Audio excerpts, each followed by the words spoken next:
Hey everybody. So, it's January 1st, 2019. I feel absolutely ridiculous talking to a camera, but I committed myself to doing the damn thing this year, so we're going to get through this.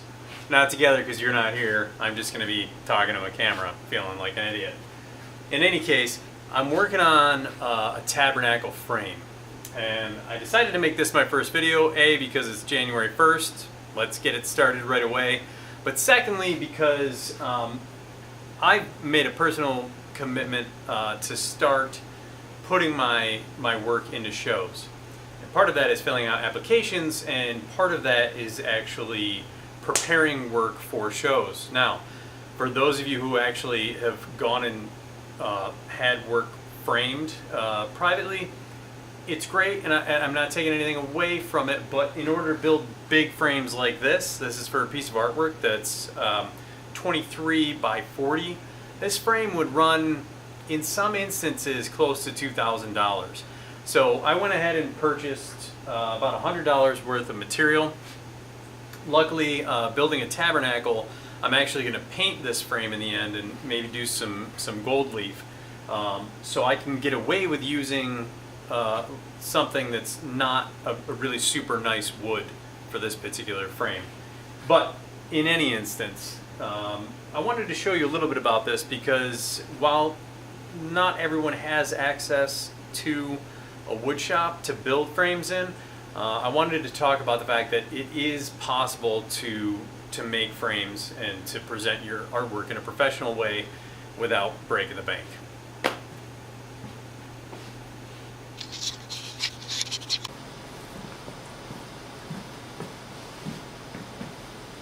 Okay, so what I'm about to do here, very simply, is to attach the base panel of this Tabernacle frame. So I've taken just another piece of 1x, and I've actually cut this to 4 inches. The top is a 6-inch plate, this is a 4, and I've added a generous amount of wood glue to this plate. What I'm going to do is I'm going to line it up with pre-measured marks, and I actually drew a line across the entire base to place this and align it along that frame.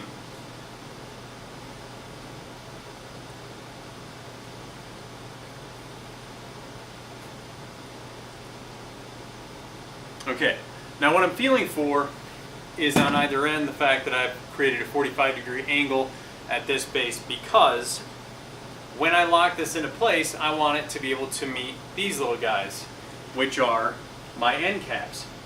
Those are going to align and fit around the base to meet the wall, right? Because I don't want my top piece just floating. I don't want that base plate just floating. So I've cut small pieces of trim to fit, and they will now complete that base plate. So I can see they actually fit really well, which is a good thing. So no more adjusting. I've got just a basic C-clamp here. I'm going to fit it underneath so that it's holding both pieces of wood. And then I'm not going to crush it. I'm just going to put a little bit of tension on it. Part of the reason why I added a pretty heavy amount of glue is so that I don't have to clamp it like crazy.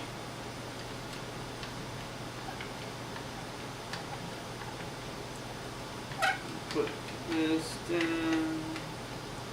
Now, I've added a third clamp. I could get away with doing just 2 clamps on this, but the third clamp is because there's a little bit of twist in this board, and I don't want that to affect my overall frame.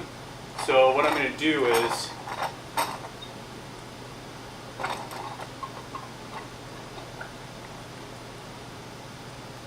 and then just a little bit of tension. Now, if you're worried about leaving marks or anything, obviously I could have put some blocks underneath this, but again, I'm not going for a really strong level of tension here. It's just to hold it in place and enforce that glue hold for the next several hours. Okay, so time for some fun and danger on the shaper tool. Okay, so this is a shaper tool. This is the tool that we use to actually bevel edges and to give framing that nice decorative look on the edge of a piece of wood. Now, I'm new to this piece of equipment. My wife, the shop teacher, actually introduced me to this. The long and short of it is, that is a router bit sticking up out of a table. It's very, very dangerous. It spits a lot of wood, hence safety glasses. And also, my personal opinion, it'd be better if you could get somebody else to do this so they lose their fingers and not you.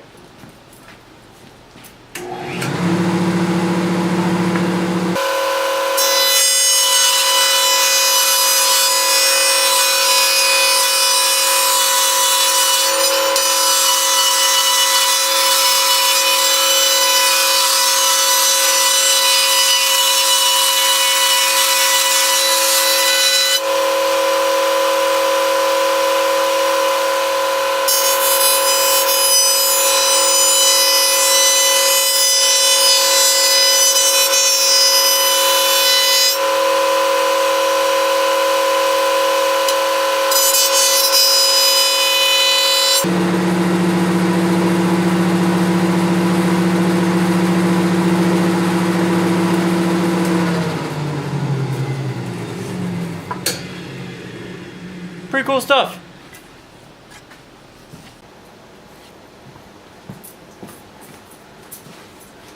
Okay, so now that I've got my molding, what I'm going to do is I'm actually going to trim off a certain section of it so that I end up with just the actual piece of kind of like quarter round, what you would see in a home or on cabinetry, right? And for this, I'm going to use a table saw to cut it. I'm going to bring the saw blade down just a level, beep. And in this case, actually, I'm going to do something that's atypical. I'm going to hold on to my scrap. So the piece that I end up keeping is going to go off to the left of the side here. So I'm going to make sure that I'm nice and aligned the way that I want to be.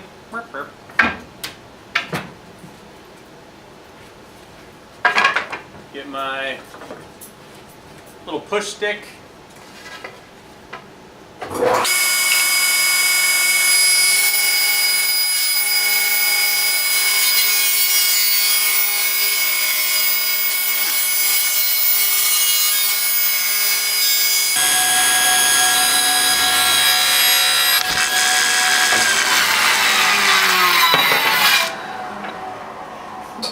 Hit the camera.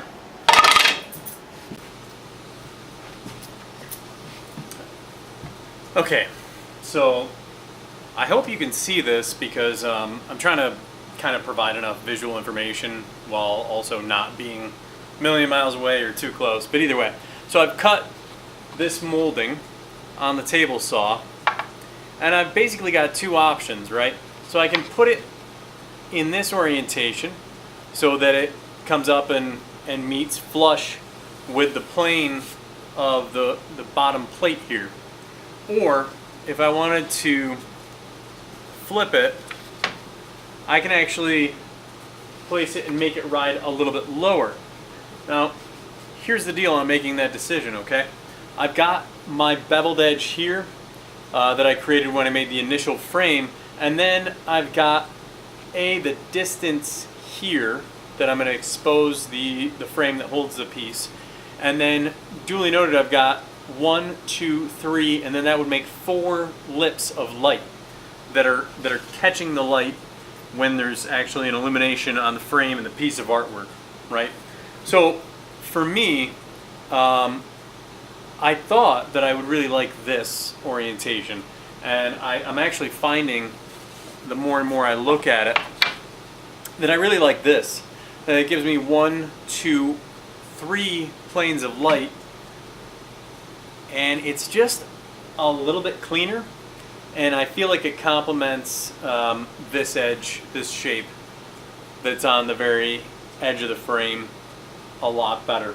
So the long and short of it is, this is what I'm going with, and everything's going to have its own little consequence. I'll probably have to make things fit just so, or do some sanding, because when you got a flush edge, then you want it to just be boom, nice flush edge, right? But that's what I'm going with right now. So now I'm also going to cut 45s out of this overhang that I've got here, and this will wrap down around that edge as well.